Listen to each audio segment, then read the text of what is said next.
ఒకవేళ అంగన్వాడికి ఇట్లా పంపించకుంటే వాళ్ళలో తేడా ఏముంటుంది, పంపించిన వాళ్ళకి పంపించని వాళ్ళకు?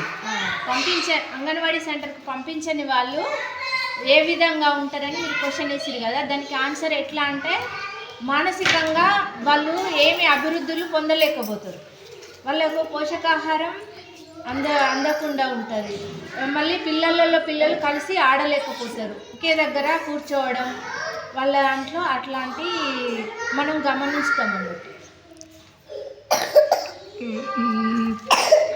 తల్లిదండ్రులు మన పిల్లల్ని అంగన్వాడీ స్కూల్కు పంపించింది ఎందుకు అంటే ఏం నేర్చుకోవాలని ప్రస్తుతానికి? అంటే ఈ బుక్స్ గురించి చెప్పినాం కదా, అది ఒకసారి చూపించి వాటి గురించి. అంటే ఇప్పుడు ప్రస్తుతానికి అయితే ఇప్పుడు ఈరోజు జనవరి 26 స్టార్ట్. ఈ జనవరి 26లో ఈరోజు ఏం చేయాలి, మంచి అలవాట్లు ఉంటాయి, మంచి అలవాట్లు ప్లీజ్ చెప్పడం, పిల్లలకు ప్లీజ్ చెప్పడం అనేది ఏదన్నా నాకు ఇవ్వవా ప్లీజ్ ఇవ్వవా అని క్వశ్చన్స్ చేస్తే వాళ్ళకు అన్ని విషయాలు కూడా తెలుస్తాయి. మంచి అలవాట్లు దగ్గేటప్పుడు తుమ్మేటప్పుడు మనం చేతిని ఇట్లా పెట్టుకోవడం మంచి అలవాటే, ఇది కూడా మంచి అలవాటు.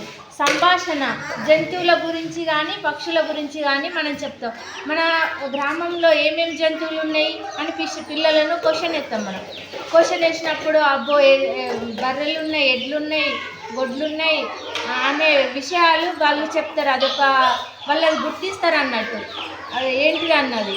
పక్షులు ఇప్పుడు పక్షులు అంటే పైన ఎగురుతున్నాయా